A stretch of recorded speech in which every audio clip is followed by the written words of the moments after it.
Today should have been the day I married Willow, but when I arrived at the banquet hall, my fiancée was so scared she practically wet herself. She was trembling, panicking, and asked, "George, what are you doing here?" I was confused. So, I got out of the car, looking at her speechlessly. I was just about to ask how she ended up here. But the next second, I glanced at Makoto standing beside her, and immediately understood. Today was supposed to be the day my fiancée married her other fiancé. Chapter 1. Dad, didn't you say that I had a childhood betrothal? A fiancée I was promised to since we were kids. Could you tell her that I'll be getting married on the 1st of next month and ask her if she wants to come as the bride? There was a pause on the other end of the phone. My dad asked, "Didn't you want to marry Willow? Aren't you in the middle of wedding preparations? Did you two have a fight?" I replied, "Dad, just ask her." He sighed and said, "All right, if you've made up your mind, I just want you to be happy." I responded, "I will be." Yes, I once loved Willow deeply and believed she was my destined partner. The wedding date was set, and I was eagerly looking forward to being the groom. But just a moment ago, I was given the shock of my life. An hour ago, I was with Willow trying on wedding dresses. I stepped out in my tuxedo, only to find that Willow was nowhere in sight. Looking around, I finally spotted her in a secluded corner by the window. She was talking on the phone, smiling sweetly. The shop attendant blocked my view as he said, "Mr. Wong, you have a phone call." It was the wedding planning company calling. On the other end, they said, "Mr. Wong, Miss Lu just informed us that there was a mistake with the groom's name. It should be Makoto instead of you. Are you aware of this?" An indescribable sadness hit me instantly, and anger surged up. Although I had already suspected Willow's betrayal, I still underestimated her ruthlessness. A month ago, Willow's first love, Makoto, returned to the country after 5 years abroad, and I had a bad feeling about it. Just yesterday, when Willow left, she accidentally forgot the red string she always wore. She had said it was a token of our love and her lucky charm, something she always carried. So I took the red string and rushed to the venue, only to see Willow accepting Makoto's proposal with my own eyes. Someone asked, "Willow, aren't you supposed to marry George soon? What about him?" Willow casually replied, "Makoto is sick, and this is his last wish. As for George, as long as you all keep it secret, he won't find out. Even if he does, he loves me so much, he will understand and won't leave me." Makoto hugged Willow and nodded in agreement, saying, "Sorry to make things difficult for you, Willow, but I don't have much time left. This is my last wish. I'm sure Mr. Wong will understand." The two kissed passionately amidst cheers from their friends, and I stormed off in anger. The voice on the phone continued, "Hello, Mr. Wong, are you still there? Should we change the name?" I had once loved Willow more than anything, thought I couldn't live without her, but that was all in the past now. I said, "Yes, change it. Also, book the next hall for me. I'll transfer the money later. Just copy everything. Oh, and remember to change the bride's name too. I'll send it to you later." The voice on the other end paused and asked, "So, is the wedding date staying the same?" I replied, "Yes, same date." I took a deep breath and hung up the phone. Then, Willow came over and hugged me from behind. She said, "George, you look so handsome today." I asked, "Really?" I looked at myself in the mirror, and it was fine. But why was it that my fiancé, who I had been in love with for years and was about to marry, was betraying me to marry someone else? She said, "Of course." Then, Willow hesitated and said, "There's something I need to discuss with you. I have something to do on the 1st of next month. Can we postpone our wedding?" Something to do? I sneered inwardly. Her so-called something to do was marrying another man. And on top of that, she wanted to use the venue I chose, the date I set, and keep it all a secret from me.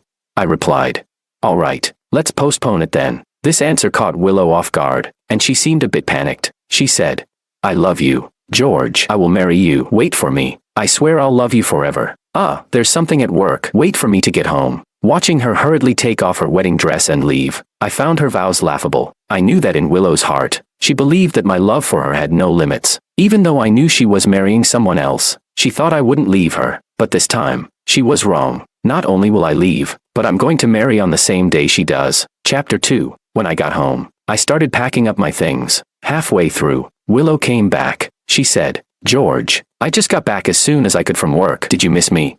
She handed me a box of chocolates. "I bought these just for you. I'm sorry I left early from the bridal shop earlier. Want to accept my apology for abandoning my future husband." I almost laughed out loud. I clearly remembered that these chocolates were the wedding candy Makoto had prepared. This was clearly the candy she casually picked up from the proposal scene to give to me. What was this? Did she want to share in the joy of her own proposal with me? She asked, "What are you laughing at?" Seeing me smile, Willow seemed a little flustered. I said, "It's nothing." I took the box of chocolates, but my peripheral vision caught the hickey on her neck. The bright red mark was so obvious. I raised my hand and pointed at her neck, saying, "There's something on your neck." Willow looked down and saw that it was a mark from when Makoto kissed her. She panicked and tried to explain. She said, "Oh, maybe I got scratched or bitten by something," I replied. I didn't call her out on it. I said, "Your clothes are dirty too. Take them off. I'll wash them for you." Willow thought she had dodged another bullet and quickly kissed me on the cheek, saying, "George, you're so sweet." I took her coat, smiling lightly at her face. Sweet, more like gullible. Maybe I was too rough while washing it, but her coat ended up torn. Willow didn't mind. Instead, she hugged me and gently said, "It's fine. I'll just throw it away. You can buy me a new one." She changed into another outfit, but the scent of another man still lingered on her. I pulled at the corners of my lips and said, "Some things, aren't they better when they're old?" She replied, "That's true." Willow nodded and said, "This coat was really nice to wear. It's a shame you ruined it, or I could have worn it a few more times. You know, I'm a very loyal person. A loyal person. So loyal that even after 5 years, she still loved the guy she was with back then. What about me? What does our 5 years together mean?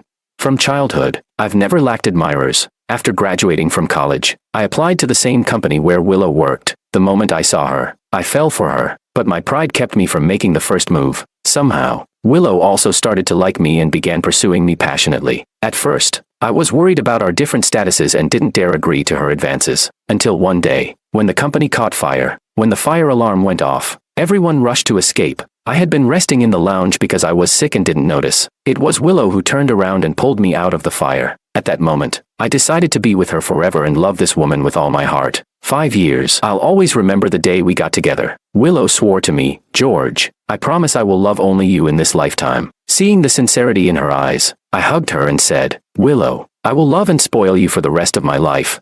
Because of love, I was nervous. I hesitated and added, "If you ever stop loving me, just tell me, and I'll let you go. I will always be loyal to you, and I hope you are the same with me. If you choose to betray me, I won't stay." Those vows still echo in my ears, but her heart had already changed. No, or rather, her heart never belonged to me in the first place. I squeezed the shirt in my hand, unable to hold back, my eyes red. She asked, "What's wrong? Why are your eyes so red?"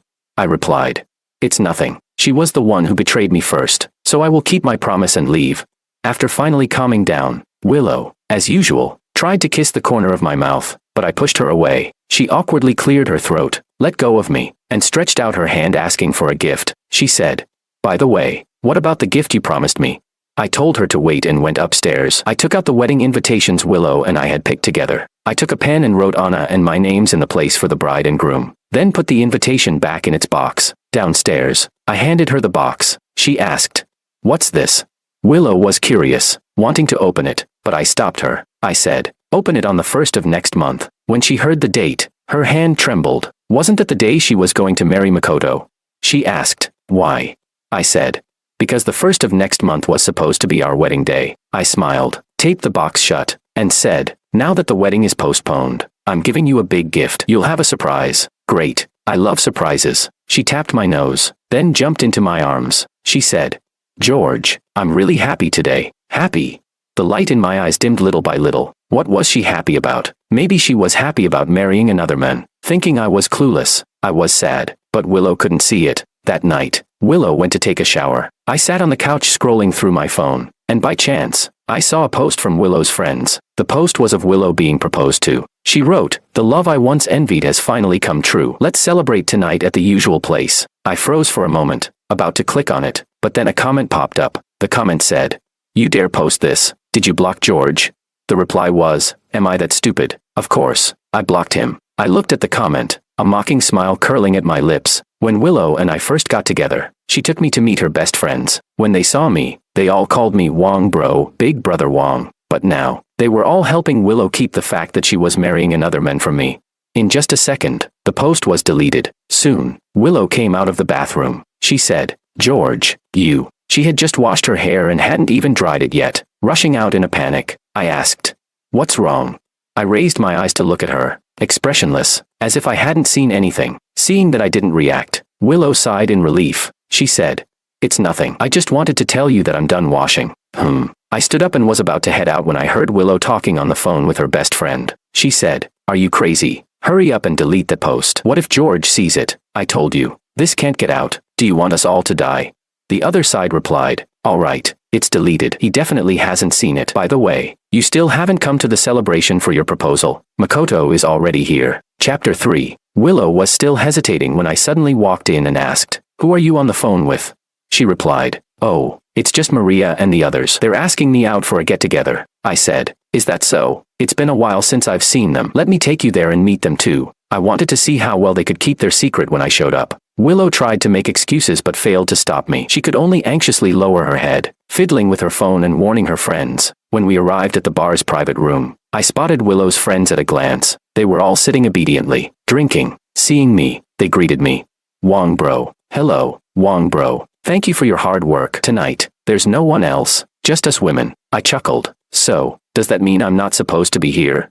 The girls froze, and Willow quickly squeezed my hand and said, "That's not what they meant. They just didn't want you to get bored." I replied, "I'm not here for anything else. It's just been a while, so I came to have a drink. Since it's a girls' night, I'll have my drink and leave." With that, I grabbed a glass of wine from the table and drank it in one gulp, pretending not to notice the flash of amusement on their faces as I turned and walked away. Willow, pretending to be reluctant, hugged me and coquettishly asked for a kiss. I leaned down and kissed her forehead. She said, "I won't be too late. If you're tired, just go to bed. Don't wait for me." I went downstairs. Standing in a hidden corner, I waited for a while, and sure enough, I saw Makoto. He rushed upstairs, quickly entering the private room. I stood by the door and could clearly see what was going on inside. Makoto directly pulled Willow onto his lap, saying, "Seriously, why did he even bring you here? Now I have to hide. Because of him, you need to kiss me." As an apology, Willow wrapped her arms around him and smiled. "I'll kiss you a couple of times." She grinned and kissed Makoto on the lips.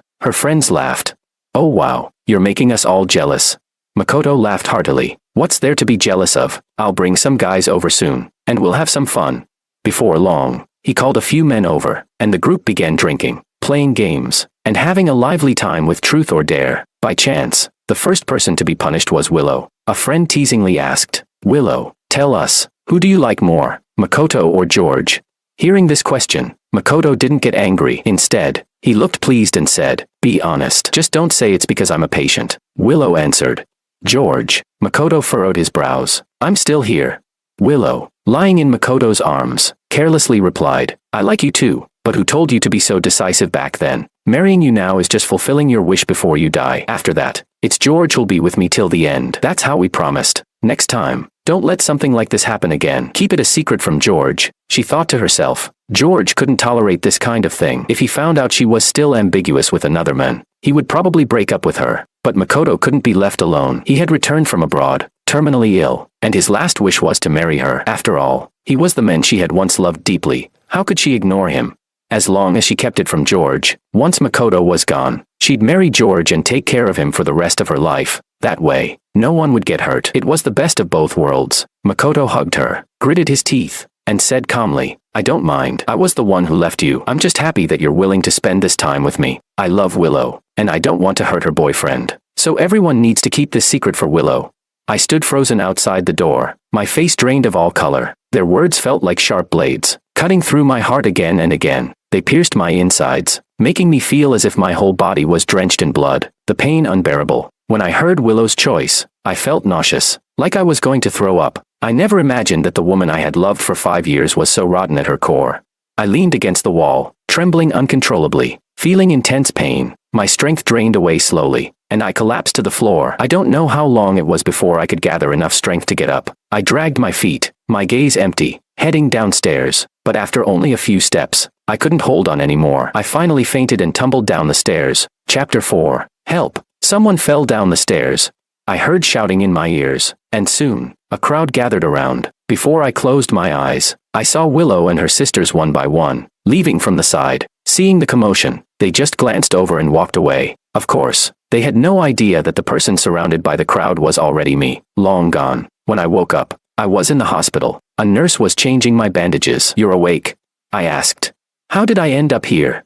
She replied, "You fainted from low blood sugar. A stranger brought you in, and they've already left. What's your family's phone number? I can help you call them." "No need." I shook my head. Just thinking about Willow made me feel sick. I dragged my heavy footsteps out of the hospital room to pay the bill. After just a few steps, I overheard the nurses chatting. One of them said, Did you hear? This morning, they brought in a man and a woman. They said they fell off the couch at the bar, smashed a beer bottle, and the guy was covered in shards, another nurse replied.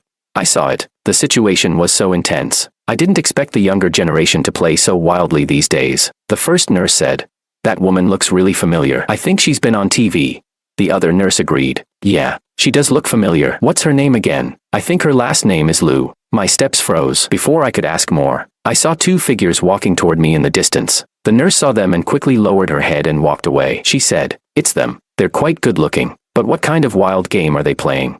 I looked at the two of them walking closer, my legs feeling as if they were filled with lead, unable to move. At that moment, Willow noticed me. Seeing me, she immediately let go of Makoto's arm. George, what are you doing here? She quickly ran over, looking me up and down with a worried face, and asked, Why do you look so pale? Why didn't you call me? I asked, What about you? What are you doing with this man? I subtly pulled away from her touch. Makoto extended his hand toward me generously. He said, Hello, I'm Makoto. Willow's. He intentionally dragged out the words, but still didn't finish. Willow quickly added, Just a good friend. Makoto's expression changed. Not willing to give up, he said, Nice to meet you. I'm getting married on the 1st of next month. I hope you can come. When he said this, Willow's face darkened, and she shot him a glance with her dark eyes. She said, Makoto, he's not familiar with you. Why are you inviting George to your wedding? Makoto replied, He's not familiar with me, but he's familiar with you, and I'm familiar with you. So doesn't that make us all familiar? Hearing his blatant provocation, I smiled at Willow and softly asked, Willow, wasn't our wedding date also on that day? You said you had something going on that day. Could it be that you're going to attend his wedding? Willow panicked and quickly shook her head. Of course not. I have something for work that day. I have to go abroad. Don't overthink it, I asked. Really? Her guilt was obvious, but I didn't want to deal with it. I turned to Makoto and said, Sorry, I have something that day. I won't be able to come. He asked. Such a coincidence. I replied. Yeah, it's really a coincidence, because I'm getting married that day. As soon as the words left my mouth, Willow looked at me nervously and asked, What did you say, George? Our wedding got postponed, didn't it? Seeing her nervousness, I took a deep breath, calmed myself, and said, It's nothing. I was just joking. I'm not available that day. I turned to leave, but Willow quickly stepped forward as if to chase after me. I called out to her, Since you're here with a friend to see the doctor, it wouldn't be right to leave him alone. I'll go back by myself. Don't worry about me. Seeing George leave, Willow suddenly felt a sharp pain in her heart. Noticing her concern for George, Makoto frowned and said, Willow, I'm in so much pain. My whole body hurts. Will you come home with me? Willow was still upset over George's attitude and didn't pay attention to Makoto. She said, Get your act together and stop provoking him. After returning home, I continued packing. I couldn't stay in this place for another moment. Thankfully, I didn't have much stuff, so it didn't take long to fill one suitcase with my belongings. When I finished packing, I grabbed my suitcase and went downstairs. At the table, I saw the chocolates Willow had given me yesterday. I sneered, took them out, and threw them in the trash. The servant saw me throw the chocolates away and asked, confused, Sir, isn't this a gift from Miss? You don't want it anymore? I said flatly, I don't want things someone else has used. It's dirty, he said, but these chocolates are fine. How could they be someone else's? The servant didn't understand why I was doing this. I couldn't be bothered to explain. I ran back upstairs, gathered all the things Willow had given me over the years, and packed them into a big bag. I said, Take these and throw them away. He asked, Throw them away? The servant paused and said, Sir, didn't you used to treasure these things? They were all gifts from Miss. I countered, Don't you understand what I'm saying? I took out the expensive watches and ties I had given Willow and said, Donate them. He replied, But these were gifts you gave to Miss. They're not cheap. I replied impatiently. I said donate them. Having no choice, the servant quickly took the items and left. Once everything was packed, I took out my phone and bought a plane ticket. I was going home. I would leave tomorrow. After booking the ticket, a message popped up on my phone. It was from an unknown number. I opened it and saw an intimate and suggestive photo. It was of Willow and Makoto. The message read, George, if you're not an idiot, you should understand that my relationship with Willow isn't simple. You're probably wondering why we're at the hospital. That's because we got injured after being too intense at the bar.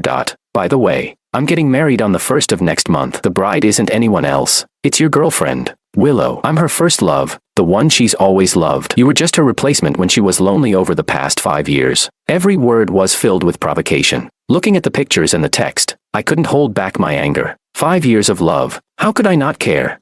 My hand holding the phone trembled slightly, and my eyes began to redden. At that moment, Willow came back. She hugged me from behind and whispered, George, why are you upset again? I'm back. and there's really nothing between me and him. I was so drunk last night that I didn't come home, and Makoto is just a friend. I only met him this morning. Don't overthink things. Facing her explanation, I waved my hand and calmly turned off my phone. I said, I understand. I pushed her away and stared at her quietly. This face, still as pure as it was 5 years ago. But how could her heart have changed?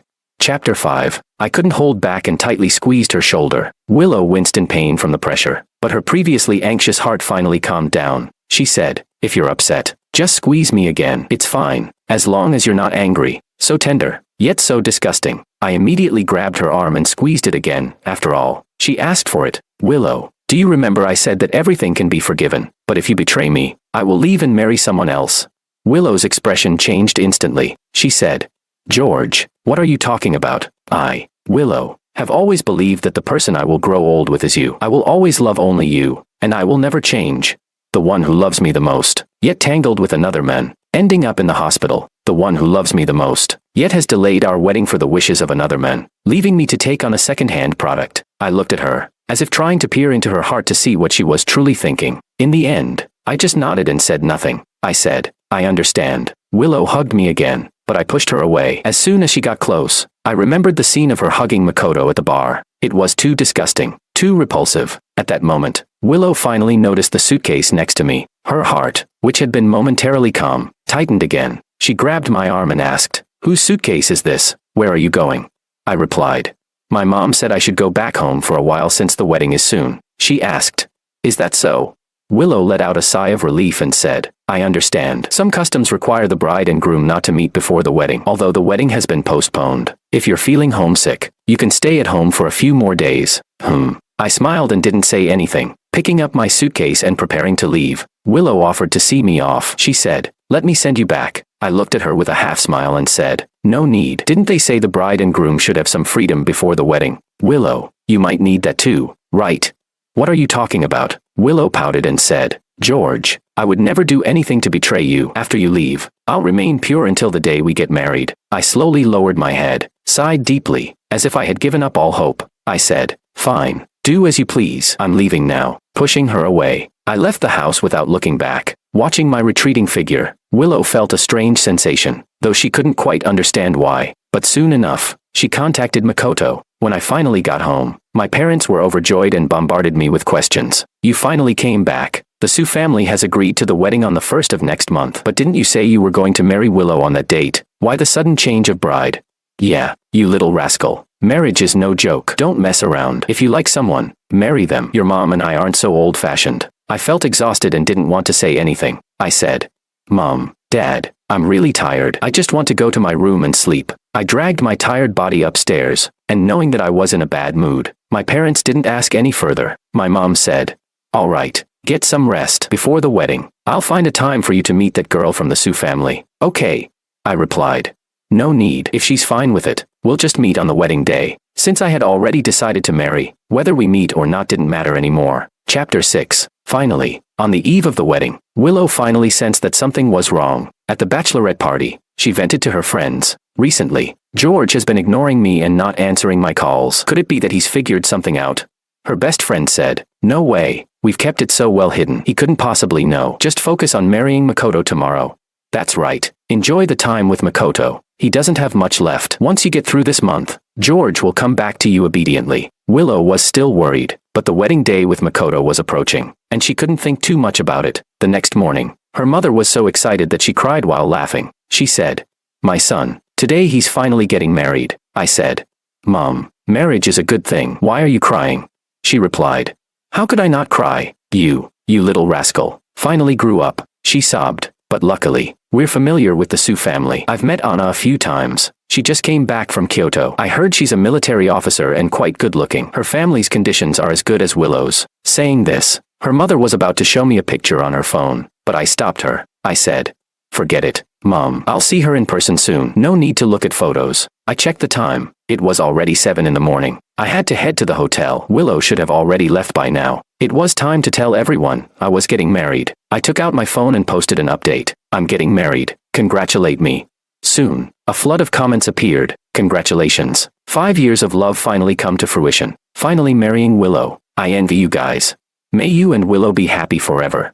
I looked at these comments, and a bitter smile tugged at my lips. Look, everyone thought I was marrying Willow, but she was marrying her first love, and I was marrying a stranger. Willow was distracted all morning. For some reason, she had an uneasy feeling, like something wasn't right. Her friends reassured her that there was nothing to worry about, that she was just overthinking. She had no choice but to let Makoto drive her to the hotel we had agreed upon. Just as they got out of the car, a few friends they hadn't seen in a while walked over with smiles, saying, "Congratulations, Willow, you're finally getting married." One of them asked, "Where's George? Why haven't we seen him?" Willow bit her lip and said, "George?" Willow awkwardly replied, "I'm not marrying him today." The person was stunned, then replied, "What? You're joking, right? George posted this morning saying he's getting married. Isn't it to you?" Another person asked in confusion, "That can't be right. The hotel and the date are the same. How could it not be with you?" "Willow, stop joking." Willow froze, then asked, "What did you say?" "He posted saying he's getting married today." She snatched his phone and, when she saw my post, her mind went completely blank. It was impossible. George was getting married. Who was he marrying? The next moment, a car stopped by the side of the road, and the person who got out of the car was none other than me, dressed in a suit. Upon seeing me, Willow's face instantly changed. She stood frozen, panic in her eyes, and asked, "George, what are you doing here?" I stepped out of the car, looked at the woman in front of me, and a mocking smile crept onto my lips. I said, "I should be the one asking you, what are you doing here?" I glanced at Makoto standing beside her, dressed in the suit I had picked out, standing in what should have been my place. Seeing me, Makoto's face also darkened. "George." Willow didn't know what to say. Makoto gritted his teeth and said, "Mr. Wong, you already knew I was marrying Willow today, so you came to take her from me, didn't you?" Makoto let out a few coughs and said, "Mr. Wong, please don't ruin my wedding. I'm dying. I don't have much time left. Once I'm gone, Willow will be all yours. Can't you just let me have her today?" He said it earnestly. Seeing that I remained unmoved, he bent down and bowed to me. The crowd around us grew, and they all assumed I was the mistress. Makoto continued, "Mr. Wong, I truly love Willow. I have cancer, and my only wish before I die is to marry her. Please, fulfill my wish." But looking at the scene before me, I could only laugh. Willow could no longer watch and helped Makoto to his feet. She said, "Makoto, don't do this. George is magnanimous. He'll fulfill your wish." She looked at me and walked over to take my hand. She said, "I'm sorry, George. I didn't mean to hide this from you. Makoto's condition is getting worse, and I couldn't let him die without fulfilling his last wish. You go back first. Once his wedding is over, I'll come back to find you." I shook off her hand and expressionlessly said, "Willow, what made you think I came here for you?" "George, what are you doing today? Can you at least forgive me for this? Once I get back, you can do whatever you want."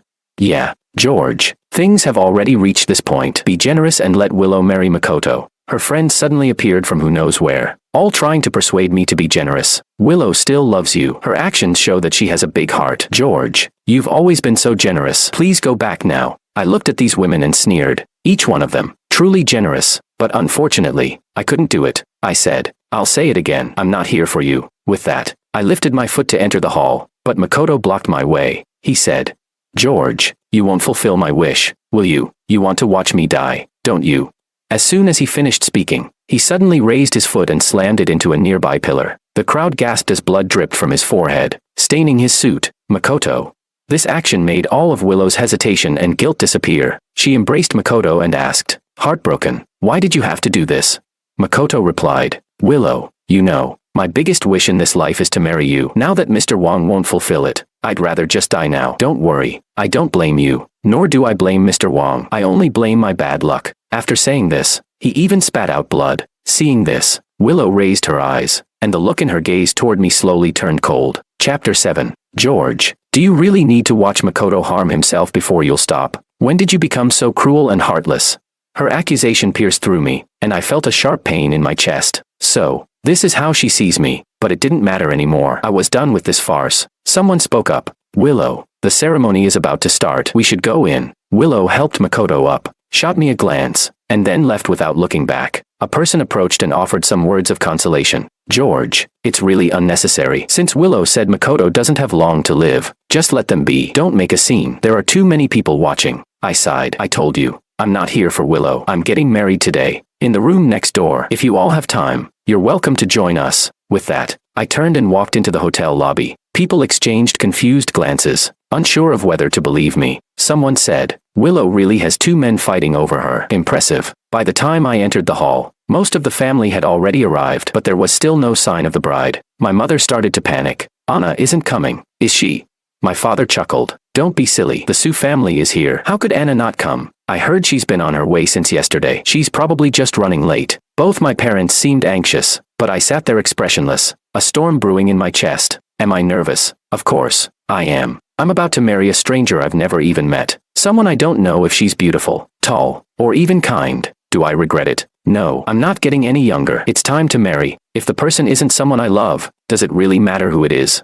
The voice of the host from next door drifted through the walls. I glanced over, wondering how Willow was doing. Meanwhile, Willow stood at the front, but her mind was far from the ceremony. She was consumed with thoughts of George, wondering if he had left, if he would ever forgive her. Makoto, do you take Willow to be your lawfully wedded wife, to love and cherish her in sickness and health, for richer or poorer, as long as you both shall live? Makoto eagerly replied, I do.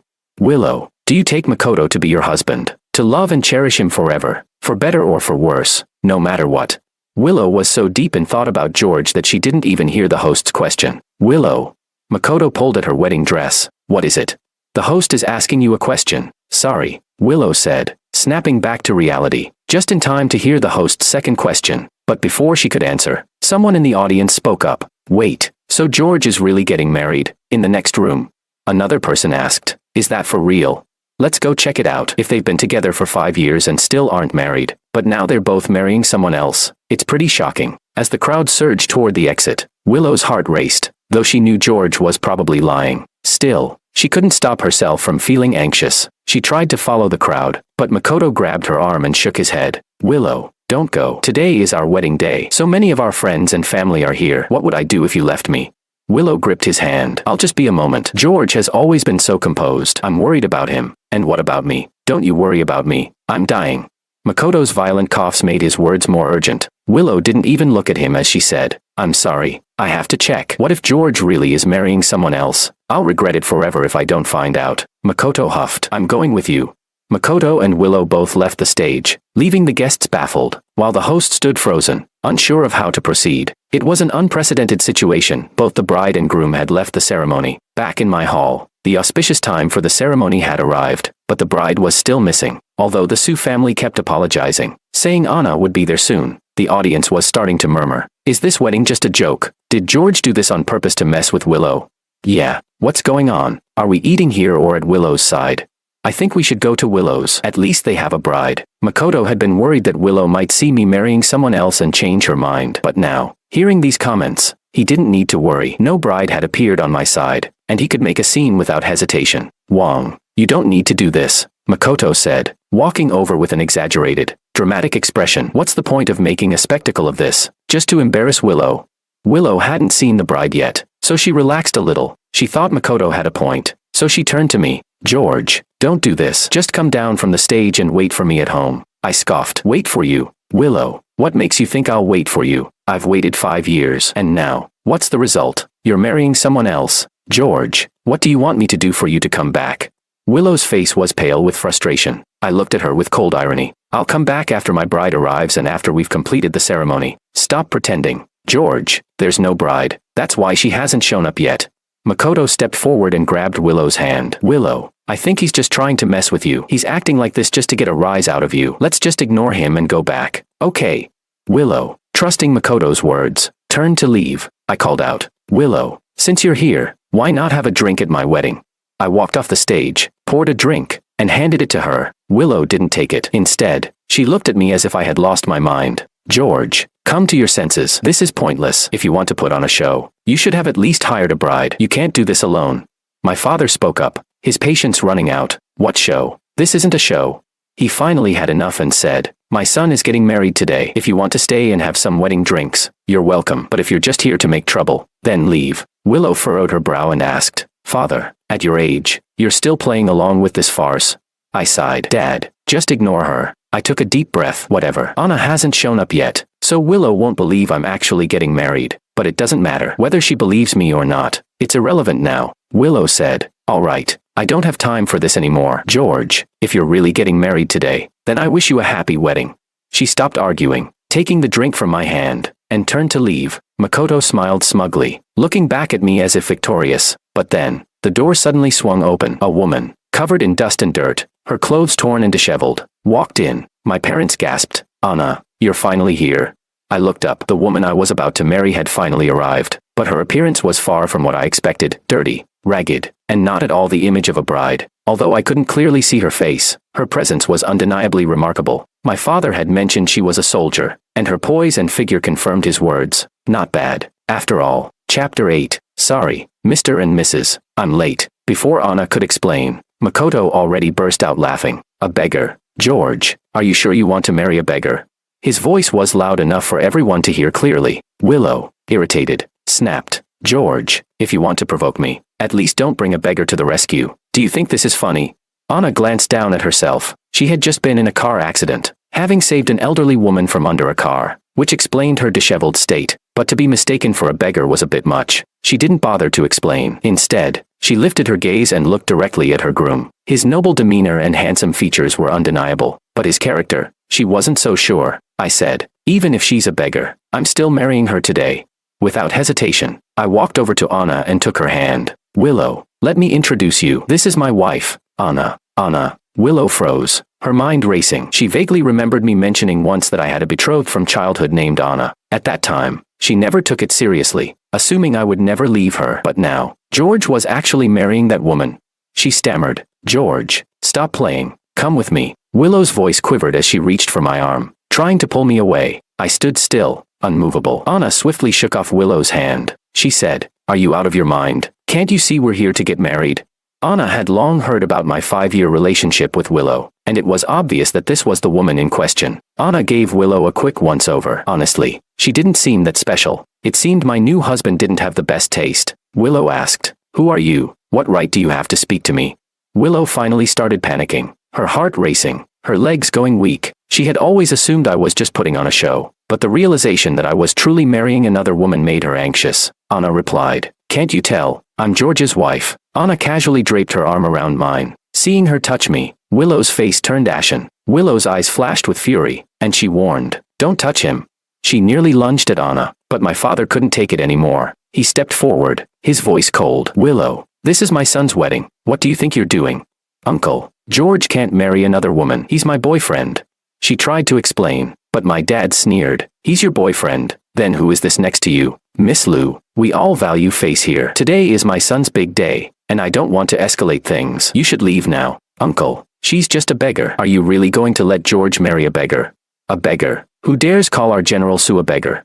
A group of soldiers suddenly marched in, standing straight and looking sharp. Everyone in the room was stunned, including me. I couldn't believe it either. This woman was a general. No way. Willow shook her head in disbelief. George, you can't be marrying another woman. You said you'd only marry me. I was speechless. You also said you'd only marry me. I sighed. You've forgotten, haven't you? I swore that if you ever betrayed me, I would marry someone else. Willow, wasn't that our promise? Willow finally realized I wasn't joking. Her eyes widened in fear. Sorry, George. I'm sorry. Please forgive me. I won't marry Makoto. I won't see him again. Please forgive me just this once. Give me another chance. Please? Someone, take her away. Anna spoke up, and her subordinates immediately moved in to surround Willow. Anna then turned to me, seeking my opinion. Honey, what do you think? The word honey made my scalp tingle. I turned to meet Anna's gaze. Her gentle eyes made my heart skip a beat, but I quickly regained my composure. Yeah, I replied, nodding. I didn't want to look at Willow anymore. I just wanted to end this farce. George, I was wrong. Please forgive me. She wouldn't leave, clinging to my hand, refusing to let go. Do you really want to marry someone you don't love? You love me. You've loved me for 5 years, don't you remember? Yes, I loved her for 5 long years. How many nights had I spent waiting for her to come around? Before Makoto showed up, we had been happy, but this was her choice. I had given her a chance, and she hadn't valued it. I looked at her, but said nothing. Anna saw my expression, and her voice grew firm. Take her away. Willow was dragged toward the exit, falling at my feet in desperation. George, please, don't marry her. Marry me instead. We can get married right now, I promise. I had never seen Willow so desperate. If it had been before, I might have felt pity, but now, I didn't even want to look at her. I closed my eyes and turned away, slowly walking toward the stage. I addressed the crowd. Everyone, today I'm marrying Willow. My wedding is here, and hers is next door. Many of you are friends of both of us, so you can choose which wedding to attend. If you want to stay, please enjoy a drink before you leave. If not, feel free to go now. As I finished speaking, Anna's people were already pulling Willow out, but Willow still refused to leave, shouting and causing a scene. Makoto shouted at her, "Willow, stop. Can't you see he's serious about marrying someone else? Let's go back and get married. Go away, get lost." Willow's eyes were bloodshot, and she shoved Makoto aside. She growled, "I won't marry you. The only person I will marry is George. But he doesn't want you. He's marrying someone else." Makoto furrowed his brow. He had thought I was here to compete for Willow, but he had underestimated me. I wasn't just trying to steal her from him. I was marrying another woman on the same day. He realized that Willow had loved me all along, but I wasn't interested anymore. Willow screamed, "No, I don't believe it. He loves me. He won't marry anyone else." Willow continued to make a scene, but the Sue family could no longer bear it. Chapter 9. This young lady, if you keep making a scene, don't blame us for being rude. Willow ignored the warning, and my mother was the first to slap her. "Willow, I've been patient enough with you. You've been with my son for 5 years, and you didn't want to marry him. Fine, but then you lied to him, telling him the wedding was delayed, only to use his wedding venue to marry another man. My son treated you so well, and yet you kept deceiving him. If you don't stop now, I'll beat you up for my son." Willow responded, her face swollen from the slap. "I'm not leaving. I won't leave. I want to marry George. And, if you agree, I'll marry him today. I swear I'll be good to him for the rest of my life." Despite the blood at the corner of her mouth, Willow refused to leave. Anna's father was no slouch either. With a single glance, several people came forward and forcefully dragged Willow out. Makoto spoke up at this point. "George, are you just going to stand there and watch Willow get beaten? She's gone through all this for you, and you're fine with it." I walked over to Willow, whose face was a mess of bruises and blood, my expression unreadable. Anna stepped in front of me, saying, "If you need help, just say the word." I shook my head. "Thanks, but I want to handle this myself." "George." Willow's voice was weak, but when she saw me, she still managed a faint smile. She said, "Marry me. Let's get married right now." "Okay," I answered coldly. "Willow, don't be foolish. I don't love you anymore, and I won't marry you." My words shattered whatever hope Willow had left. "No way. You don't love me. How could you not love me?" She stammered in disbelief. Makoto, trying to stir things up further, shouted, "George, I get it now. You've been with this woman all along, haven't you? You're the one who betrayed Willow first, and now you're pretending like you haven't." I smiled, unaffected. "I betrayed Willow first."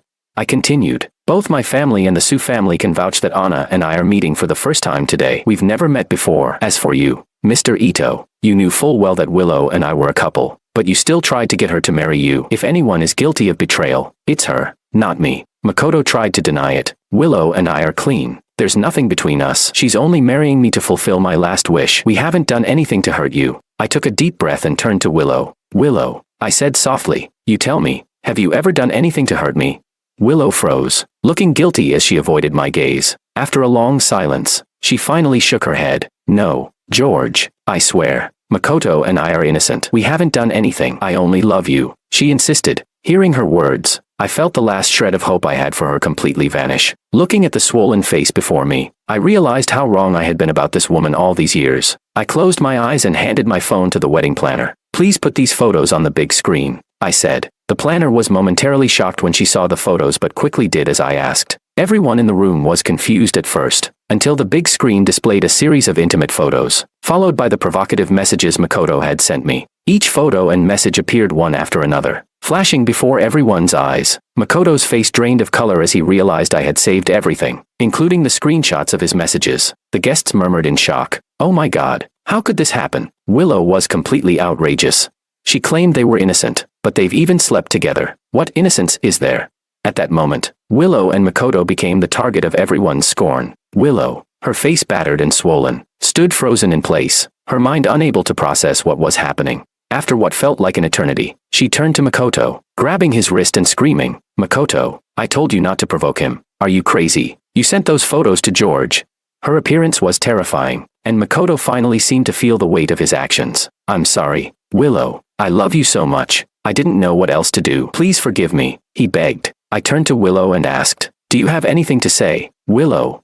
I was exhausted. I really was. I never wanted it to escalate this far, but Willow had been so stubborn, refusing to acknowledge the evidence in front of her. As long as I didn't show it to her, she would never stop. Willow fell silent, her body crumpling to the floor as she stared at the ground, not saying a word. My father ordered for her to be dragged out, and this time, Willow made no attempt to resist. Chapter 10. Anna hadn't been involved in the chaos earlier, but when I saw her again, she had changed into the white wedding dress she was supposed to wear. her face freshly made up. Only then did I get a proper look at my future wife, and she was beautiful. Anna stood in front of me, radiating brightness and warmth. From the moment she entered, her impression of George had only gotten better and better, especially when the photos were shown on the big screen earlier. I had to admit, it felt really satisfying. She said, "All the unwanted guests are gone. Can we continue now?"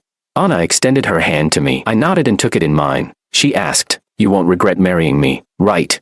"No," I replied, turning to look at her. "This is my decision. I won't regret it." "Good." Anna smiled softly. "I won't regret it either." The wedding ceremony went smoothly, but soon, there was a loud knocking sound from outside the door. Someone said that Willow was still outside causing a scene. She had finally realized I was marrying someone else and couldn't let go, trying to force her way in to stop the wedding, but the Sue family had blocked her completely. She couldn't get in. After the ceremony ended, Anna and I went around to toast the guests. When we reached the table with my and Willow's friends, they all said, "George, you found a great woman. Willow is really awful." "Yeah, I can't believe today was supposed to be your wedding, but it ended up like it was her wedding with Makoto. It's too much." "George, congratulations on your wedding. Don't even think about going back to her." I smiled and said, "Don't worry, I won't." I drank the contents of my glass in one go and looked toward the door. Going back, I'd never go back to Willow again in my life. The wedding lasted from early morning until about 2 or 3 in the afternoon. I was exhausted. After seeing off our friends, the wedding finally came to a close. My parents needed to stay and socialize with relatives and friends, so Anna and I decided to head back first. I asked, "Can we leave through the back door?" Just as I was about to open the large door, I stopped. I was worried Willow might still be waiting by the door. I didn't want to see her again. Anna noticed my concern and nodded. "Okay, we'll go wherever you want. You're my husband. I'll follow you." She leaned in closer, her pretty face nearly brushing mine. My face instantly turned red. Anna couldn't help but laugh lightly. "You're so easily embarrassed. Doesn't seem like someone who's been in a 5-year relationship," I replied. "What about you? Miss Sue is so beautiful. You must have had many boyfriends, right?" "Miss Sue?" Anna raised an eyebrow, asking, "Who exactly are you calling?" I felt embarrassed and muttered, "I'm just not used to it yet." I lowered my head, not finishing my sentence. Anna didn't let it slide, though. She asked, "Not used to what?" I scratched my head. "Not used to calling you that." "What?" I sighed. "Wife." Anna let out a soft laugh and then cheerfully replied, "Husband." I was at a loss for words, ready to tease her back, but Anna already took my hand in hers. She said, "All right, if you want to flirt, we can do that at home. It's not good to do it here. We've got decades ahead of us. Husband, we can take our time." Anna and I left through the back door, and just as we got into the car, I caught a glimpse of Willow chasing after us in the rearview mirror. She still hadn't given up. As she saw us about to leave, she ran after the car, shouting, "George, don't leave. I was wrong. I really was wrong. Please forgive me." Chapter 11. Behind Willow was Makoto, chasing after her. "Willow, wait for me." Anna glanced at me and asked, "Should we?" I cut her off, saying, "No need." Before she could finish, I interrupted her. I turned away, my expression blank, and spoke to the driver in a calm tone. "Drive." The driver pressed the accelerator, and the car sped off. Willow didn't catch up. Standing motionless for a long time, Makoto ran over, out of breath, and grabbed her. "Willow, George is married. Please stop chasing him. Let's go back. The guests are waiting for us to get married." "Married? What marriage?" Willow sneered. "Can't you see? George is gone. He's with someone else." Makoto sighed. "Yes, George is gone, but you still have me. You promised me. You were going to marry me today, didn't you?" Makoto smoothed his disheveled hair and forced a smile. He said, "Let's go back. We'll get married right away." Willow replied coldly, "Go away. I'm not marrying you." Ignoring him, Willow walked forward, like a zombie, her eyes dull and aimless. Seeing her like this, Makoto panicked. "Please, don't do this. George doesn't want you, but I do." "Willow, don't you remember? I'm dying. You promised me you'd marry me before I die." Willow looked at him coldly. "I don't love you. I love George. If I marry anyone, it will be him." She blinked and added, "Without George, I'll die." Before Makoto could respond, she collapsed to the ground, unconscious. Makoto was startled. "Willow." Inside the car, I turned to look out the window, feeling mentally and physically drained. I closed my eyes, hoping to get some rest. Anna casually tossed a blanket at me. "Cover up. You'll catch a cold." I caught the blanket and smiled at her. "Thanks. Where are we going now?" She replied, "Back to the Sue family, to get my stuff." About half an hour later, the car finally stopped in front of the Sue family's house. Before I could get out, the door was already opened by Anna. "Come on, husband. Help me pack my things. We're going to our new home." I had bought a house, intending to live there one day with Willow, but now, it would be with a stranger. I stepped out of the car, looking at the mansion in front of me, my brow furrowed involuntarily. This house was even bigger than mine. I glanced at Anna, curious. My family wasn't poor, but we weren't rich either. How did my dad arrange a marriage contract with such a wealthy family? Anna noticed my gaze and said, "What are you looking at? It's not mine, it's my father's. He's rich." She gave a playful smile. "I'm poor, though. I'll have to rely on you to take care of me now." After packing, Anna followed me to our new home. The interior was black and white, and as soon as we stepped inside, the coldness of the decor hit me. Anna looked around and noticed that even the bed sheets and curtains were in black and white. She stood still, with no desire to go further inside. I asked, "What's wrong?" Noticing her expression, I shrugged. "Don't like it. Big man's room. Isn't it just like this?" She shook her head, suddenly looking more lively. "I don't like it." She asked, "Do you have some free time?" I replied, "What do you want to do?" I stepped back a few steps, a bad feeling creeping up on me. She smiled mischievously and said, "I think you should come with me to a place." Anna took me to a shopping mall, where she picked out some cute little decorations and some beautiful bedding sets. Everything was in feminine colors, bright and colorful, and looking at it made me feel a headache coming on. I said, "We've been married for only a few hours, and you're already taking over my bedroom." She replied, "You don't like it?" Anna turned to ask me, "Mr. Wong, do you want a divorce? I can arrange it anytime." I was speechless. Who made me marry such a fiery little pepper? I said, "You're pretty sharp-tongued." She smirked and said, "You're not bad yourself. How come you're not like this in front of Willow?" Hearing Willow's name made my mood suddenly sour. She noticed, but then said, "Forget it. If you don't like it, we won't buy it." She started to walk away, but I quickly stopped her. Buy. Store clerk, wrap up everything my wife picked and charge it to my card." Seeing me take out my card with such a bold gesture, Anna couldn't help but laugh again. She said, "Aren't you afraid I'll buy you poor?" I smiled. "Not afraid. Buy whatever you want." "Good. You said it," she replied. Anna bought a lot of things, including her toiletries. Chapter 12. When we returned to my home, Anna immediately started redecorating the room. She replaced the bedding, the towels in the bathroom, and even the slippers I had been wearing for a long time. The new slippers were pink and blue, matching couples' slippers. It seemed like all the toiletries had become couple-themed as well. While Anna busied herself around the room, I stood silently by, watching her. Although we had been dating for 5 years, I had always been used to doing everything myself. Now, suddenly, a woman, my legally wedded wife, was taking over my duties, and my emotions were conflicted. Once she was done, Anna looked a bit frustrated. She recalled how, when she heard her father calling her to hurry and come back for the wedding, she had hesitated. After all, she had never met me, and she had heard that I had been in a 5-year relationship with my girlfriend, Willow. For many years, I had refused to marry her. Who would have thought that I would suddenly agree to marry her? At first, Anna didn't want to come, but after hearing that I was going to get married on the same day as my girlfriend, she found it intriguing and quickly rushed back. Now that she had finally met me, she found that I was even more interesting than she had imagined. She said, "All done."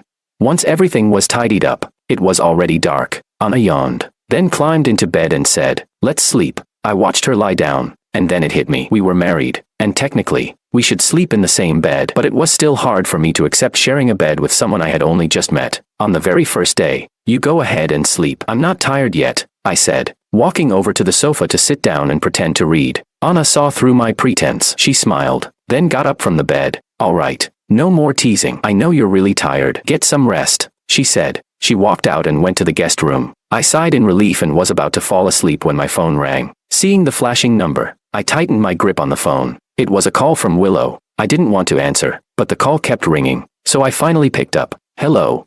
George, if you still have a conscience, hurry up and come to the hospital. Willow is dying." It wasn't Willow's voice, but Makoto's. I was stunned. "What did you say?" "Third hospital. You can come if you want," Makoto said. Before hanging up, I sat there, my mind in a complete fog. I didn't want to see Willow again. I never wanted to see her for the rest of my life. But then I thought about the scene at the wedding earlier, where Sue's family and my mom had been trying to handle Willow. If something happened to her, both the Sue family and my family would have trouble. I couldn't just ignore it. So, I decided to go to the hospital to check on Willow. Anna saw me heading out and frowned. "Where are you going?" "Willow's dying. I need to go check on her," I replied. Seeing the urgency on my face, Anna snorted coldly. "Of course, you still can't let her go." I explained my reasoning. "If you're free, you can come with me. If not, I'll go alone," she replied. "I'll go with you. I want to see what trick she's pulling." We both arrived at the hospital. Willow had just been wheeled out of the operating room, unconscious. Makoto, still in his suit, sat motionless by her bed. When he saw me, he charged over, shouting, Why did you have to ruin my and Willow's wedding?" Look at Willow, lying there unconscious because of you. Look at how she won't marry me. How she's still obsessed with you. Are you proud of yourself? Ignoring his crazed outburst, I frowned and walked to Willow's bedside. Her face was pale, her eyes tightly shut. She really did look like she was dead. I asked, if the surgery was successful, will she be okay? George. George. Her voice was faint, calling out my name. Willow's face was filled with pain, and her hands were flailing in the air, as if trying to grab something. Makoto quickly reached out, grabbing her hand in excitement. Willow, I'm here, he said. Willow responded weakly. George, you're not George. She yanked her hand out of Makoto's grasp, and her emotions started to escalate. A nurse walked in and said, didn't you hear the patient calling for George? Which one of you is George? Go and comfort her. Can't you see how agitated she is? Are you trying to let her die? I sighed and walked over, gently taking Willow's hand. I'm here, I said. Immediately, Willow's grip tightened around my hand. Hearing my voice seemed to calm her down. Makoto, seeing this, turned away. His eyes gradually dimmed, and he left with heavy footsteps. The room was now just me, Anna, and Willow. Willow still held my hand tightly, and I knew that tonight, I probably wouldn't be able to leave. Anna, if you're tired, you can go home first, I said. She replied, it's fine, I'm not tired. Anna stretched her long legs and laid down on a nearby chair. I'll stay here with you tonight. I saw her close her eyes, and I didn't push her further. After spending the whole night with Willow, I leaned by the bed, my legs and arms completely numb. When I finally opened my eyes, I found that Willow had woken up and was staring at me with deep affection. I tried to pull my hand away, but she wouldn't let go, gripping it tightly. My right arm was numb, and I finally said, let go of me. I won't. George, I'll never let go of your hand for the rest of my life, she said, trying with all her might to sit up in bed, but she was too weak to do so. I sighed, my hands numb. You're not going to hold on to me forever, right? She had no choice but to release my hand. Once she did, I stood up to leave, but Willow panicked. George, where are you going? I'm going to the bathroom. Willow looked at me with longing and asked, George, you forgive me now, don't you? You've stayed with me all night. That means you still love me, right? You still care about me. If I hadn't seen her in that bar, entwined with Makoto, or known that as soon as I left our home, she was eager to get into bed with Makoto, I might have believed her, but now, I just found it laughable. Willow, don't misunderstand. I'm here because I'm worried about you. If something happens to you, it could affect both the Su and Wong families. That's all. I left those words hanging, then went to the bathroom. Willow almost jumped out of bed, but stopped when Anna appeared before her. Chapter 13. When Anna saw Willow, her expression immediately darkened. Anna, what are you doing here? Anna replied, arms crossed, glaring coldly at the woman. Can't you tell? She said. So, Willow, George has been turning me down over and over again just for you. Willow asked. George turned you down for me. A deep sense of guilt surged within Willow. She had always thought George had never been interested in anyone else, that no one could love him the way she did. She never imagined he might already be engaged, and to a woman who was even better than her. In that moment, she realized just how wrong she had been. If she could turn back time, she would never have agreed to marry Makoto. Anna said. All right, you're awake now. My husband and I are going home to rest. She didn't want to waste time with Willow any longer. She grabbed my hand as I came out of the bathroom and said, let's go. I'm tired. I was ready to leave too. Don't go. George, don't leave me. Willow suddenly fell from the bed in a burst of desperation. Weak and unable to move, she simply crawled on the floor. Seeing her like this, I frowned, saying, Willow, why bother? She pleaded.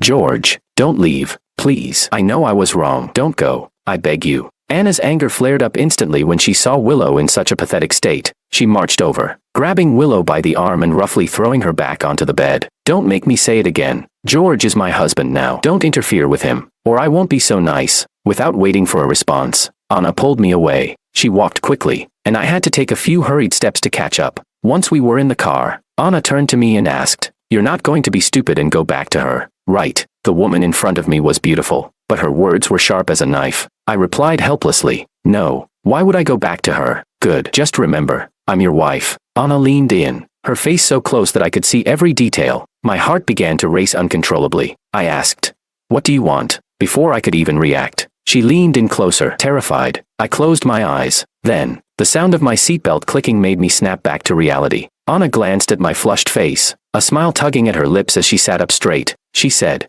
You thought I was going to kiss you. I quickly turned my head away, stammering, No. She smirked. You should kiss me. Why? I asked, confused. She replied, Which good wife spends an entire night with her husband? even when it's for his ex-girlfriend. Seeing her upset expression, I lowered my head and apologized. I'm sorry, I didn't mean to. I just didn't want anything to happen to her, in case it affected my dad, she said. Then kiss me, and I'll forgive you. Anna pointed to her cheek. Kiss me here. I looked at her, then planted a quick kiss on her cheek. As soon as my lips touched her skin, Anna's heart began to race wildly. Damn, it's been too long since she's been close to a man, she said. You must be hungry. Let's go have breakfast. She coughed awkwardly, trying to hide her flustered state. After George left, Willow felt like she was dying. She tried to get out of bed, but the nurse stopped her. Miss Lou, you're still recovering. Your body isn't ready. Please stay in bed, Willow replied. I need to find George. I have to find him. Don't stop me, the nurse responded. You mean the young man who was with you last night? He's already left with his wife. The man who brought you here was called by the doctor. He'll be back soon. The nurse's words made Willow's mind clear for a moment. Wife. His wife. George was married. He really got married. No, as long as they didn't register the marriage, they weren't truly married. Willow shouted. She's not his wife. I am. I'm George's wife. Her emotions surged, and the nurse couldn't stop her. Just then, Makoto entered, holding a report, his voice filled with excitement. Willow, you're pregnant. It felt like a lightning bolt hit Willow, and she froze on the bed. She looked at Makoto in disbelief, asking, What did you say? You're pregnant. Willow, you're carrying our child. Makoto rushed to hold her, overwhelmed with emotion. He had been waiting for this moment for so long. Willow shook her head. Impossible. I've been taking the pill. She clenched his arm, a dark expression clouding her face. Makoto, biting his lip, lowered his head and explained softly. There was one time I forgot to remind you to take the pill. I thought it would be fine, but I didn't expect this. Willow, you're pregnant. Despite the pain in his arm, Makoto didn't care. Willow, let's get married again. Okay, now that you're pregnant, your belly will start to show soon. Let's get married as soon as possible. Before he could finish, Willow shoved him away. No, I told you, I won't marry you. Her face turned cold, her eyes like ice as she glared at him. She said slowly, Besides, didn't you get cancer and are supposed to die within a month? I won't let my child be born without a father. At that moment, someone walked in and asked, Who has cancer? The doctor entered to check on her, overhearing Willow's words. Miss Lou, did you say Mr. Ito has cancer? Willow nodded. Yes, he has cancer and is dying, the doctor replied. No, Miss Lou, I think you're mistaken. Mr. Ito is in good health, and your baby is also healthy. You just had surgery, but with proper rest, you and the baby will be fine. Willow finally understood. It was all a lie, just a trick Makoto had played on her to get her to marry him. Anger surged within her, and she knocked everything off the table in fury. You lied to me, Makoto. How dare you deceive me? Makoto, frightened, hurriedly tried to explain. It's not like that. I didn't know. It was the doctor's misdiagnosis. I didn't lie to you. The doctors, seeing the situation, quickly left the room. The large room was now left with just Makoto and Willow. Makoto kept his head down, too afraid to speak. Willow glared at him, her voice filled with venom. Why did you lie to me? Makoto quickly explained. I wasn't trying to hurt you. Willow, I love you too much. I didn't want to see you marry George, so I lied about being sick. Willow gritted her teeth. You lied about having cancer so I would tell George to postpone the wedding behind my back. You sent our intimate photos and provocative messages to him. You even purposely didn't remind me to take my medication, making me pregnant with your child. Makoto, how could I have not seen what kind of person you are? The Makoto of 5 years ago had been pure and kind. Nothing like the manipulative, dark figure standing before her now. Comparing him to George, George seemed like a saint. She regretted everything, wishing she could slap herself. She said, Get away from me, you bastard. I never want to see you again. I'll abort this baby. Makoto, stunned, questioned whether he had heard her correctly. He remembered asking Willow before if she liked kids, and she had said she did, especially if it was their child. Now, she was saying she would get rid of their baby.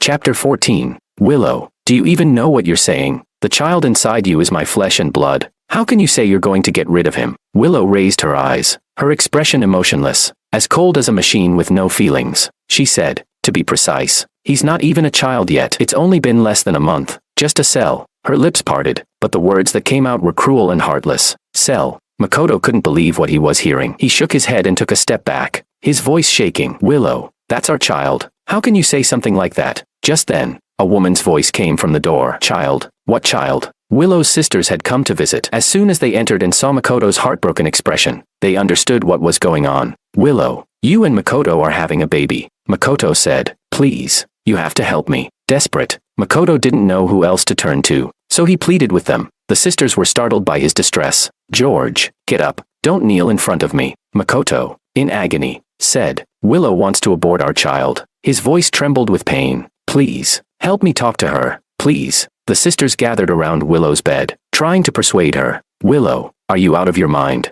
George is married now. You two are done. You're pregnant now. Why don't you just marry him and have the baby? Didn't you always want a child?" Willow replied, her tone icy. "I want to have George's child, not his." Her face darkened, and her voice turned cold as ice. "If you're my best friends, stay out of my business." But the sisters were sympathetic toward Makoto, but they knew the truth. Willow had always loved George above all else. Even though she had made a mistake and hurt him, George was always the one in her heart. Now that she was trying to win him back, there was no way she could keep this child. They stopped trying to persuade her. One of her friends said, "All right, you rest up. We'll head back for now." As they prepared to leave, Makoto panicked and refused to go. At the door, several of the Liu family's bodyguards appeared, blocking his way. "Mr. Ito, please come with us." "No, I'm not going." Makoto shook his head, determined to talk to Willow, but he could see that she had made up her mind. She was not going to keep the child. Makoto said, "Willow, please don't do this. Keep the child, and I'll leave right away." Willow coldly replied,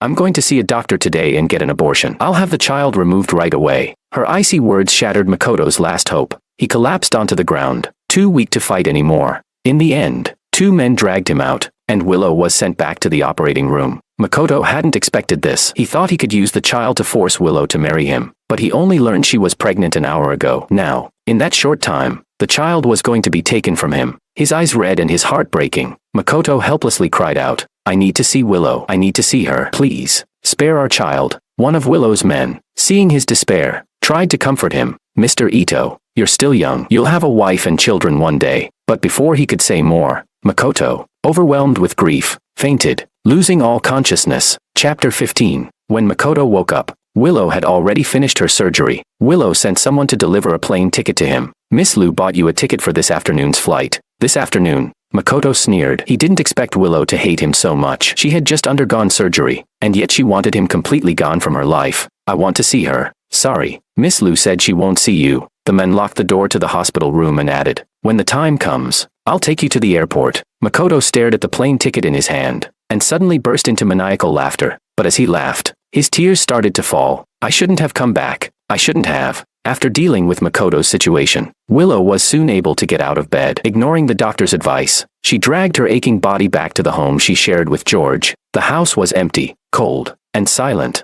George was gone, and all his belongings had disappeared. A sharp pain pierced her heart as she remembered the gift he had given her on their 5th anniversary. She painfully climbed upstairs and found the box. Tearing off the tape, Willow impatiently opened it, but there was no gift inside, just a quiet wedding invitation. Her hands trembling, she opened the invitation and saw the words clearly written on it. It was dated October 1st. George was getting married, and the bride's name wasn't hers. It was Anna. Willow squeezed the invitation in her hand, her entire body collapsing to the floor. So, George had known about her affair with Makoto all along. He had already decided he wouldn't marry her. When had he made that decision? No wonder. When she saw him in the hospital, he had said he was getting married at the beginning of next month. He hadn't been joking. It was true. He had already planned to leave her. George. Her eyes turned red, and Willow broke down in tears. This time, it was real pain. She glanced at the empty room one last time before stumbling down the stairs. "Is there anything left here that George left behind?" The servant hesitated, thinking for a while before shaking his head. He said, Mr. Wang threw away all the things you gave him, and he took his own things with him. We've cleaned the room. There's nothing else." Willow shook her head.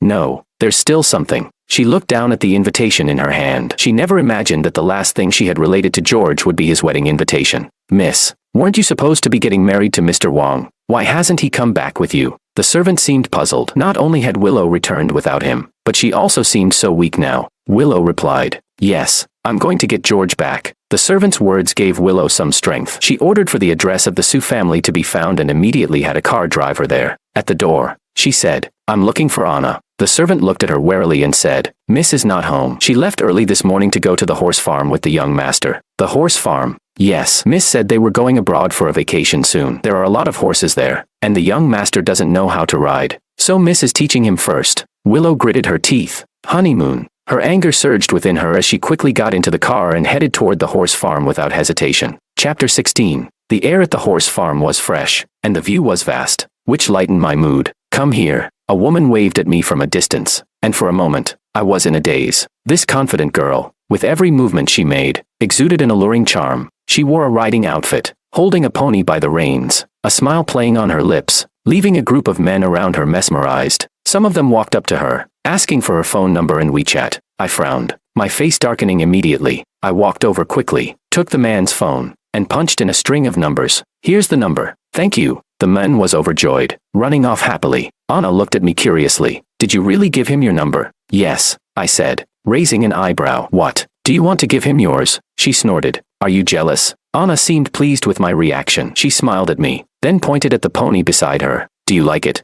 Yes. I petted its mane, and the pony shook its head comfortably. She said, name it. I hesitated. Isn't that a bit much? Can I really just name a horse here? It's my horse. I'm giving it to you. Really? I didn't expect Anna to have a horse to give. I was excited and said, then let's call it Starlight. Will you be its little brother? It's a female. Then it'll be a little sister. Do as you wish. After Anna helped me onto the horse, she spent the next half hour teaching me how to ride. Eventually, I barely managed to get the hang of it. She asked, is it fun? Very fun. Then take me riding with you. She climbed onto my horse. The pony's temperament was a bit wild. As soon as we mounted, we barely took a few steps before almost falling off. Ah, Anna screamed, and we both fell off the horse. Are you okay? I hurriedly protected her, anxiously checking her for injuries. Anna's cheeks turned red under my gaze. I'm fine. Just think I sprained my ankle, she said. I'll take you inside to rest. Just as I was about to carry her inside, Willow appeared. George. Seeing her, my brows immediately furrowed. Aren't you supposed to still be in the hospital? What are you doing here? Willow looked disheveled, and when she saw me holding Anna, her heart ached even more. George, I miss you. Will you come back with me? There were a lot of people around, all from the same circle. Everyone knew Willow, and no one had ever seen her like this. They were all surprised. I said, Willow, haven't I made myself clear enough? I'm married now. Go back with me. Back where? She replied. Back to our home. Willow's eyes were red and swollen. Anna spoke up. Miss Lou, have you developed Alzheimer's or something? Anna's tone turned cold, and her aura became powerful. George is my husband. We're already married. He won't go with you. Not now. Not ever. Understand? Shut up. Willow glared at her. I'm talking to George. It's none of your business. Anna fired back. Oh really? She raised an eyebrow, her irritation obvious. None of my business. Let me show you just how much it is. Before I could react, Anna had already leaned in and kissed me. I didn't expect this, and I froze in shock, but she whispered in my ear, don't move. If you do, I'll get angry. I stood still, letting her kiss me. At the sight of this, Willow's anger nearly exploded. Anna, let him go. I won't let you touch him. She rushed forward, trying to pull us apart. Anna simply sidestepped, causing Willow to lose her balance and fall to the ground. She rolled a few times before coming to a stop, looking utterly disheveled. The people around started whispering and pointing at Willow. She deserves it. She did something wrong, and now she regrets it. Too late now. Late love is like a weed. Too little. Too late. Anna looked down at her and sneered. Miss Lou, I'll warn you one last time. Don't ever come between me and George. He's my husband now, and for this lifetime, he will only ever be mine. You can't take him away. Willow struggled to get up. She said, getting married doesn't mean you can't get divorced. Anna, don't get too smug. George loves me, Anna replied. Do you know that military marriages are protected by law? Anna paused, thinking, your actions right now are considered as interfering with a military marriage. You could be facing jail time for this. Do you understand? I couldn't help but laugh. Anna's brain was working fast as always. Willow asked, George, do you really not have any lingering feelings for me? Willow didn't want to talk to Anna. She looked at me, hoping I would change my mind. I sighed, standing firm, taking a deep breath. I spoke calmly. Willow, I'll say this one last time. We're done. Completely done. From the day Makoto returned, when you secretly went to the airport to welcome him back, to when you postponed our wedding and then accepted his proposal, to that moment at the bar when you kissed him, our relationship ended there. Willow looked at me in disbelief. You knew? Yes, I knew. I smiled and said, Willow, I'm actually glad I only spent 5 years recognizing who you really are. Not a lifetime. I'm married to Anna now, and I will love and care for her for the rest of my life. As long as she doesn't betray me, I'll only love her, no one else. Then I added, you said you liked Makoto, right? You wanted to marry him. We're done. So do whatever you want now. No, I don't like him. The only person I've loved from the beginning to the end is you, but I don't love you anymore. Don't ever show up in front of me again. You're just disgusting. With that, I helped Anna leave the horse farm. Once in the car, Anna stayed silent, but her lips were curled into a smile. Seeing her smile, I frowned. What are you so happy about? She replied.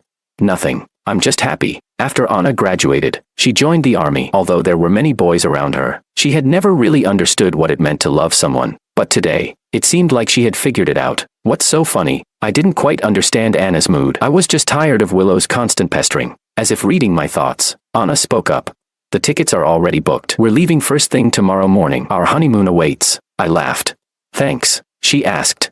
Thanks for what? Anna turned to look at me, her gaze full of affection. I grinned and said, thanks to my wonderful wife. At that moment, Anna's heart skipped a beat. She looked at me, her face turning red with shyness. Chapter 17. I looked at Anna's swollen foot and parked the car in front of a pharmacy. Soon, I came back with some supplies, opened the passenger door, and carefully removed her socks. Anna looked at me, confused. What are you doing? I'm checking your foot. Didn't you sprain it? What if it's swollen badly? Thank you. As I gently handled her foot, Anna's heart fluttered. She leaned down and kissed my cheek. That quick, fleeting kiss made my face turn bright red, all the way to the back of my ears. She always teased me, but when it came to actually kissing me, she seemed flustered too, lost and unsure of what to do. I couldn't help but smile at her adorable expression. I said, so, you do blush too? She bit her lip.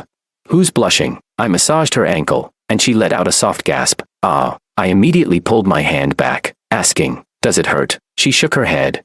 No, it's fine. Her face was slightly flushed, though. Looking at her, I suddenly remembered when Willow had sprained her ankle. I used to buy medicine for her and rub it on her foot. Back then, she would moan in pain, and I'd panic, pulling away to ask if it hurt. The past was so clear in my mind, but everything had changed. Are you thinking about her? Anna could tell that I hadn't moved on so easily. Of course, after 5 years of a relationship, how could I just forget it?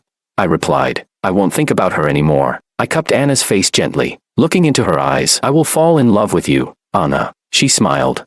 Even if you don't want to, you'll have to, Mr. Wong. Then please, Miss Sue. I look forward to spending the rest of my life with you. All right, let's go home. We drove back to the Sue family's old house. That evening, I had my first dinner with the Sue family. They all really liked me as their son-in-law, and kept advising me to treat Anna well and make sure she wasn't mistreated. Anna rolled her eyes. You guys are too much. Aren't you worried that he'll bully me? Sue's mother responded. How could George bully you? He's such a good man. It's actually you we're worried about. Mom, you're so biased. Anna wasn't happy, though her smile was hard to hide. I felt warm inside. I really enjoyed the atmosphere of the Sue family. Then the maid came in and said, Sir, there's a drunk woman outside who insists on seeing the young master. Anna put down her chopsticks and glanced at me. Anna's mother asked curiously, who is it? George, do you know her? I nodded. Should be. Before I could finish, Anna interrupted. Just a crazy person. Do you want to go out and see? I sighed. I really don't want to see her again. Anna looked at her parents, then said, Mom, Dad, I'll go out for a bit. George is skinny. You have to make sure he finishes his meal. Go ahead, you little brat. At least you care about your husband. When Anna stepped outside, she saw Willow shouting at the iron gate. George, come out. Come see me. I regret it. I know I was wrong. If you forgive me, I'll do anything for you. Anna leaned against the wall, crossing her arms, her expression cold as she watched her. When Willow's voice grew hoarse and her energy waned, Anna opened the gate. Are you done shouting? Anna. Seeing Anna, Willow rushed over like she'd seen an enemy. She grabbed Anna's collar, shouting, Give George back to me. He's mine. He's my boyfriend. Do you know that? Anna rolled her eyes. He used to be, but you didn't cherish him. You cheated on him, hurt him, and now you won't even let him go. Willow, you're disgusting. Willow retorted. This is between George and me. It's none of your business, Anna responded. You're just a drunk. I don't have the time to argue with you. Smelling the strong stench of alcohol on her, Anna raised an eyebrow and asked, What do you want? What will it take for you to leave George alone? Chapter 18. I want him to come out and see me. I want him to come back home with me. That's not going to happen. Anna pulled out her phone and said, If you don't leave, I'll call the police. Go ahead, call them. George won't just let me get thrown into the police station. He won't. All right, let's see about that. Without hesitation, Anna called for help, and when the police dragged Willow away, she was still shouting my name, but I couldn't hear her. I was sitting with Anna's mother on the sofa, watching TV, happily talking about Anna's childhood. Suddenly, my phone rang. It was the police station. Mr. Wong, do you know a Ms. Willow? She's drunk and causing a scene. Could you please come down here? I looked up at Anna. I knew it was Anna who had called the police. I said, Sorry, officer, I don't know her. With a neutral expression, I hung up and went back to chatting with Anna's mother. At the police station, Willow couldn't believe George wouldn't help her. No way. He can't just ignore me. You call him over. I want to see him. I want to see him. In the past, when something went wrong, The first person to worry about her was always George. Once, she had been in a car accident and had to be taken to the police station. George was the first one to arrive. When he saw she was injured, his eyes had turned red with worry. He said he was afraid she would get hurt, and that the one he cared about most was her. How could he just ignore her now? How could he say he didn't know her? The officer said, "All right, Miss Liu, stop causing trouble. Everyone knows that Mr. Wang is married to Anna now. He's her husband, not yours. No matter how much you shout, he won't come." In the end, the police had no choice but to release her. The officer said, "Enough. Don't cause any more trouble outside his door. The man doesn't care about you anymore. No matter how loud you scream, it won't make a difference." Willow sat down in a daze, her heart slowly dying. That's right, he was married now. He wasn't her boyfriend anymore. No matter how much she threw a tantrum, he wouldn't care about her anymore. She had lost George, the boy who loved her the most. What now? She regretted it so much. The day Anna and I were going on our honeymoon, I went home for a bit first. My mother came out of her room with an album and secretly handed it to me. She said, "George, this album is full of pictures of you and Willow. You always kept it safe and didn't let us touch it. I found it when I was cleaning your room the other day. Now that you're married, you can't be confused. What should we do with this album?" I glanced at the album but didn't even feel like opening it. This album was from our first year together. It was a gift from Willow. She told me that every year we should go to many places and take lots of photos, then put them in this album so we could look at it when we were old. 5 years had passed, and the album was almost full, but our love was over. Mom, just throw it away. Really, you can let go of it. I casually tossed the album into the trash can and scoffed. Let go? What's there to hold on to? The only thing I can't let go of right now is you and Dad. I'll be abroad for over a month, and I'll miss you both. You silly child, you're only going for a month. It's not like you're never coming back. As long as you and Anna are happy, that's all that matters to me. My mother patted me on the shoulder and said, "Anna is a good girl. You need to treat her well." Yeah, I nodded and said, "I will." Anna called from downstairs.